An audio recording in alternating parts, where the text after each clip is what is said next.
السلام عليكم ورحمة الله وبركاته. الحمد لله رب العالمين والعاقبة للمتقين والصلاة والسلام على سيد الأنبياء والمرسلين نبينا محمد وعلى آله وصحبه أجمعين. أما بعد، يقول الله جل وعلا في كتابه الكريم: يا بني آدم قد أنزلنا عليكم لباسا يواري سوآتكم وريشا. وقال تعالى: يا بني آدم خذوا زينتكم عند كل مسجد. محترم دوستوں اور ساتھیوں، عزیزوں اور بھائیوں،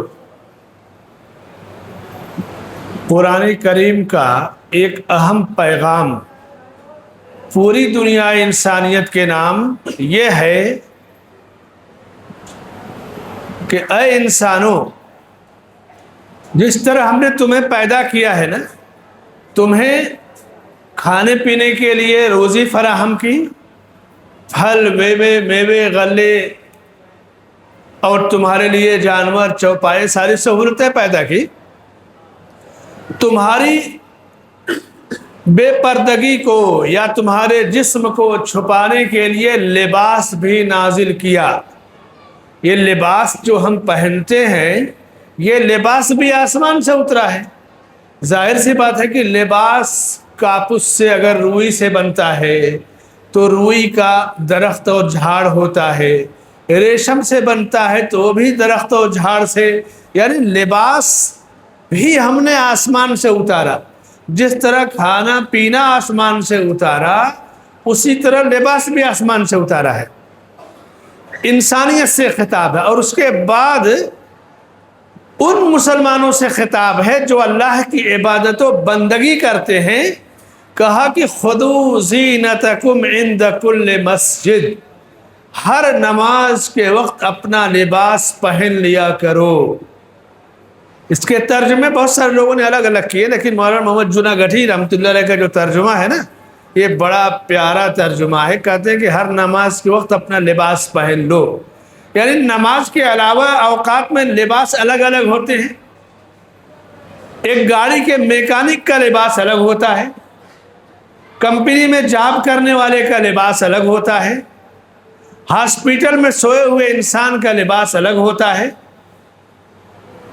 صاف صفائی کرنے والے کا الگ ہوتا ہے، کارخانے میں کام کرنے والے کا الگ ہوتا ہے، ڈیوٹی پر جو ہوتا ہے الگ ہوتا ہے. لیکن نماز کا لباس کوئی بھی لباس ہو، لیکن خاص طور سے اپنے رب کے سامنے پیش ہونا تو صاف ستھرا لباس ہو، پاک ہو، صاف ہو، گندا نہ ہو.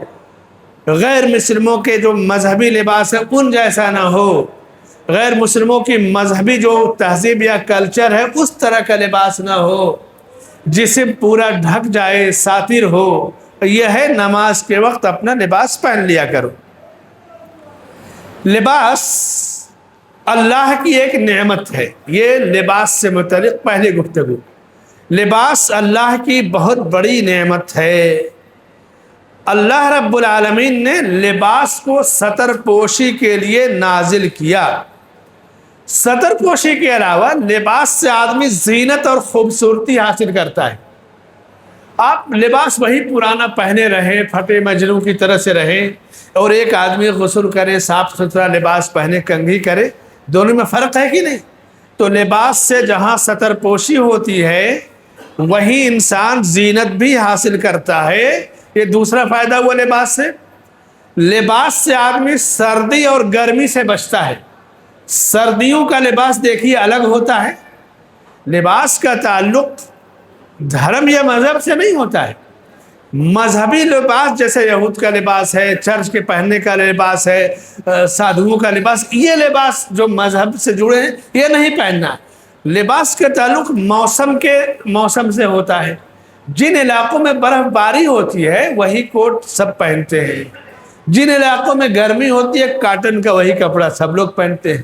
لباسوں کا تعلق موسم سے بھی جڑا ہوا ہے، تو سردی اور گرمی کو بھی اس سے بچانے کے لیے لباس ہے. واللہ جعل لکم مما خلق ظلالا وجعل لکم من الجبال اکنانا وجعل لکم سرابیل تقیکم الحر وسرابیل تقیکم بأسکم کذالک یتم نعمتہ علیکم لعلکم تسلمون۔ اللہ نے لباس اتارا ہے، سردی لگ رہی ہے تو سردی کا لباس پہن لو، گرمی ہے تو گرمی کا لباس پہن لو۔ اللہ کے گھر میں آؤ تو جیسا بھی موسم ہو، لیکن اللہ کے گھر کا لباس پاک صاف ستھرا ہونا چاہیے۔ بندوں پر اللہ کی بہت بڑی نعمت ہے لباس۔ لباس کی قدر اس سے پوچھئے جس کے پاس لباس نہیں ہوتا۔ 50-60 سال سے زیادہ عرصہ نہیں گزرا کہ لوگ ہندوستان میں پائبند لگا کر پہنتے تھے، اور یہی نہیں، عہد ماضی میں ایک ایک لباس پر لوگ پوری زندگی گزار دیتے تھے۔ اب آج کپڑوں کی پیداوار زیادہ ہے، اس وقت دنیا میں کپڑوں کی پیداوار اتنی زیادہ ہے کہ اگر خط استوا پر 2 بار 3 بار کپڑا لپیٹ دیا جائے تو بھی انسان کی ضرورت سے زیادہ کپڑے بچ جائیں گے، ورنہ پہلے پرانے کپڑے لوگ پھینکتے نہیں تھے، پیوند لگا کر کے پہنتے تھے۔ لباس کی قیمت اس سے پوچھئے جو سرد علاقوں میں ہے اور ٹھنڈی سے بچنے کے لیے اسے کمبل نہیں ملتا، کوٹ یا سویٹر یا مفلر نہیں ملتا، آج بھی لباس کی قیمت باقی ہے۔ بے لباسی انسان لباس کب اتارتا ہے؟ یا تو ضرورت ہے، چینج کرنا ہے، غسل کرنا، اتارتا ہے، ورنہ جیسے جیسے انسان کے اندر بے حیائی آتی ہے یا گناہ کرتا ہے تو سب سے پہلے اس کا لباس اترتا ہے۔ شراب پی لیا تو پڑا ہے کہیں، ننگا ہے، کیا ہے، بھوکا ہے، کچھ نہیں پتا ہے۔ بدکاری جناکاری ہے تو بھی لباس اترتا ہے، گناہ کرتا ہے تو بھی لباس اترتا ہے۔ آدم و حوا سے جو پہلا گناہ سرزد ہوا، اللہ نے کہا کہ جنت میں جاؤ، رہو، کھاؤ پیو، اور اس درخت کے قریب مت جاؤ۔ وَلَا تَقْرَبَا هَٰذِهِ الشَّجَرَةَ فَتَكُونَ مِنَ الظَّالِمِينَ۔ تو شیطان نے ان کو بہکایا، وسوسہ دلایا اور درخت کا پھل کھا لیا۔ تو جب درخت کا پھل کھا لیا، رسوا ہو گئے، شرمندہ ہو گئے، تو ان کا جو لباس تھا وہ بھی اتر گیا، تو درخت کے پتوں سے اپنے جسم کو ڈھانپنے لگے۔ فَبَدَتْ لَهُمَا سَوْآتُهُمَا، پوری تفصیل پڑھیے قرآن میں۔ بے لباسی، لباس کا اتر جانا، یہ شیطان کے بہکاوے سے، شیطان کے پھندے میں آنے سے۔ پوری تفصیل آپ جانتے ہیں کہ آج بے حیائی، عریانیت، ننگا پن، ظاہر سی بات ہے سب شیطان ہی کی وجہ سے تو ہے نا۔ آج عریانیت جو پھیلتی جا رہی ہے اور فیشن کے طور پر لوگ سمجھ رہے ہیں، یہ شیطانی ہی راستہ ہے۔ دوسرا نقطہ، لباس پہلے نقطہ، لباس اللہ کی بڑی نعمت ہے۔ دوسرا نقطہ، اللہ تعالیٰ خوبصورت ہے، خوبصورتی کو پسند کرتا ہے۔ یعنی اگر آدمی کے پاس مال ہے، خوشحالی ہے، تو اچھا لباس پہننا یہ بری چیز نہیں، یہ چیز اللہ کو پسند ہے۔ عبداللہ ابن مسعود رضی اللہ عنہ فرماتے ہیں، اللہ کے نبی صلی اللہ علیہ وسلم نے فرمایا کہ جس شخص کے دل میں ذرہ برابر تکبر یا گھمنڈ ہوگا وہ جنت میں داخل نہیں ہو سکتا۔ صحابہ نے سوال کیا کہ اللہ کے نبی صلی اللہ علیہ وسلم، ہم میں سے کتنے لوگ چاہتے ہیں کہ ان کا لباس اچھا رہے، ان کا جوتا اچھا رہے، تو کیا یہ بھی تکبر ہے؟ تو آپ نے فرمایا نہیں، اللہ خوبصورت ہے، خوبصورتی کو پسند کرتا ہے۔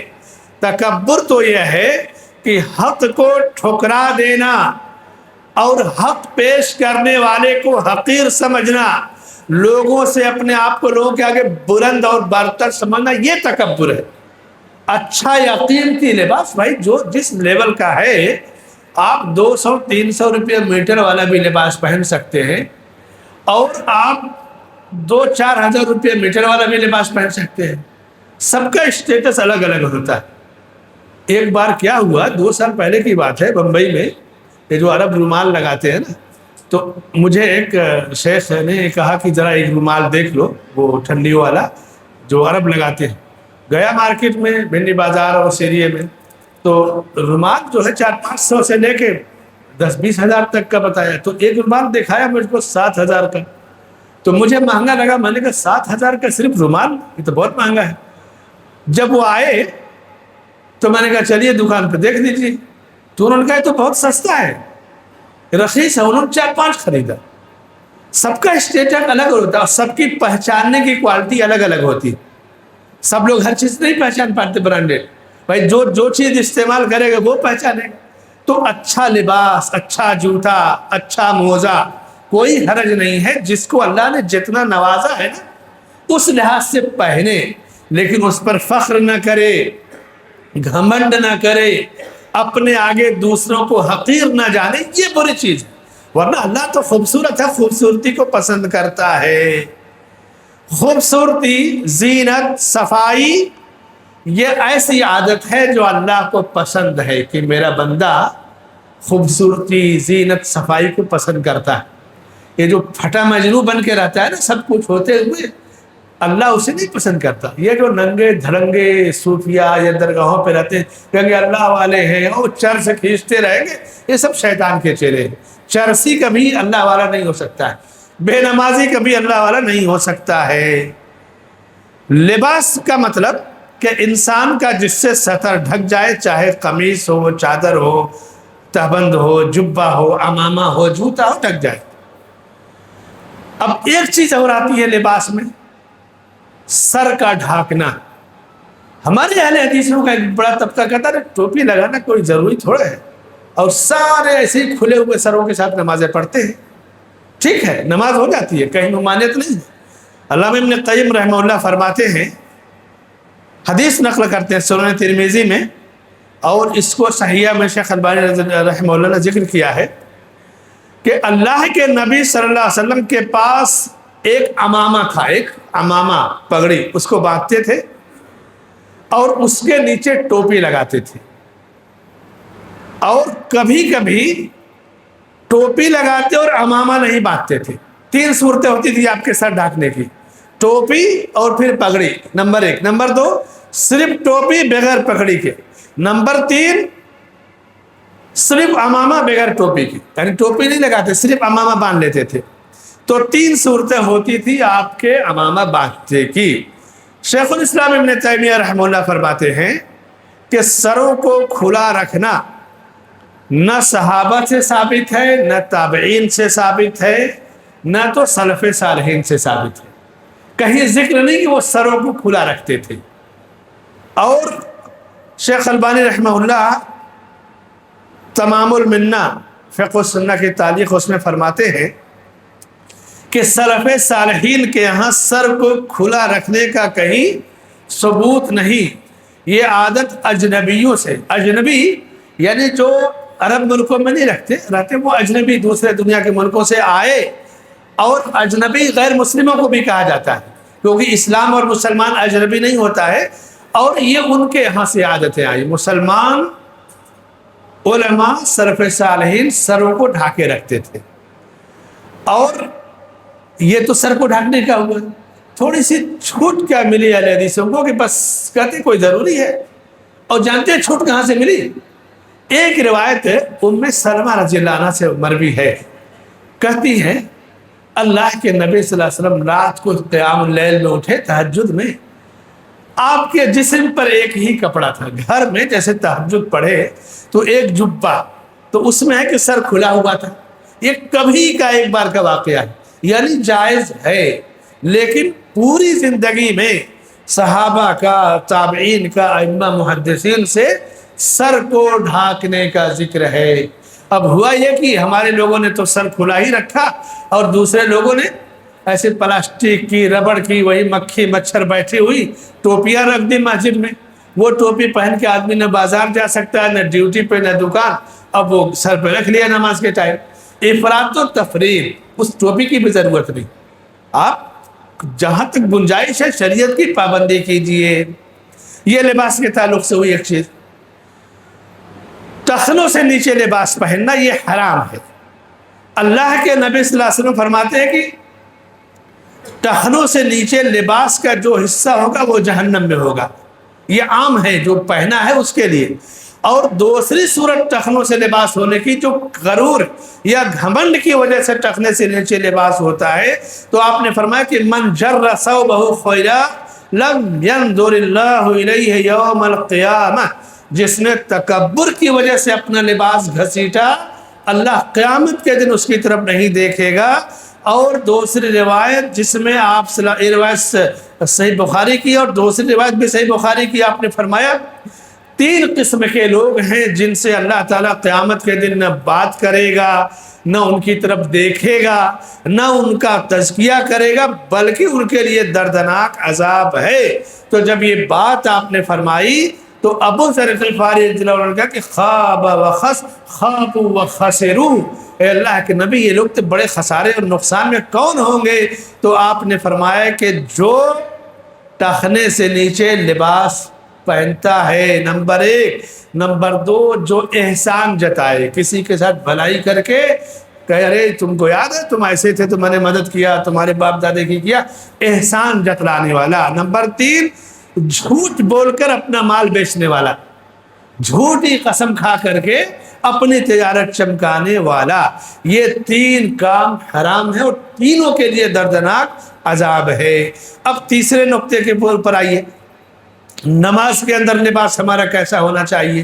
نماز میں اللہ کے نبی صلی اللہ علیہ وسلم نماز کا جو لباس ہوتا، ظاہر سی بات ہے صحابہ کا کھیتی باڑی اونٹ چرانے کا لباس، اس میں گوبر گندگی لگی، وہ پہن کے مسجد میں نہیں آتے تھے، گرجے نماز ہو جاتی، لیکن احترام کرتے اللہ کے گھر میں آنے کا۔ مسواک اور خوشبو آپ کو کیوں پسند تھی؟ مسواک سے منہ کی پاکیزگی ہے، رب کی رضامندی ہے، اور خوشبو سے مسجدیں معطر رہتی۔ حکم ہے کہ اپنی مسجدوں میں عود کی خوشبو دھونی دیا کرو، مسجدوں کو معطر رکھا کرو، اور خاص طور سے جمعہ اور عیدین میں مزید اس کا حکم ہے مسجدوں کو خوشبو سے معطر رکھنے کا۔ جس طرح مسجدوں میں اللہ کا ذکر ہوتا ہے، نبی کی سنت بلند کی جاتی ہے، اسی طرح مسجدوں کو صاف ستھرا رکھنا، خوشبو سلگانا یہ بھی ضروری چیز ہے۔ اب ایسا ہمارے یہاں کیا معاملہ ہے کہ سب کچھ لوگ مسجد کی انتظامیہ چھوڑ دیں، ارے ان کا کام ہے وہ کرے۔ عرب میں ایسا نہیں، ایک آدمی آیا اپنے گھر سے عود لے کے آ گیا، دوسرا سلگانے والے لے کے آ گیا، تیسرے نے خوشبو چھوڑ دیا۔ مسجدیں سب کی ہیں، سب لوگ اس کی طہارت و پاکیزگی میں حصہ لے، سب کا اس میں شیئر ہونا چاہیے۔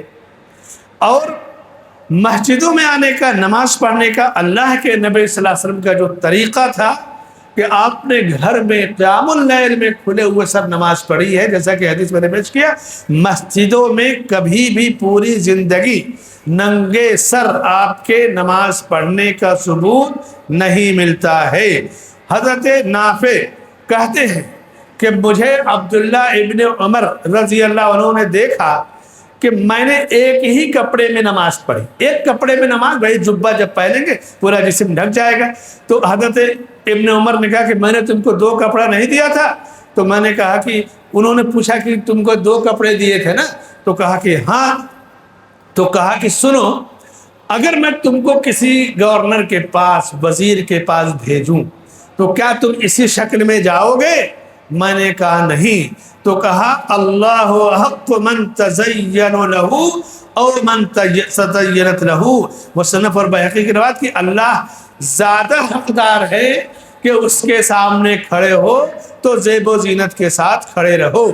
تمیم داری رضی اللہ تعالیٰ عنہ مشہور صحابی، الدین النصیحہ حدیث کی شرح میں نے کیا تھا، اس کے راوی، انہوں نے 1000 دینار میں ایک چادر خریدی۔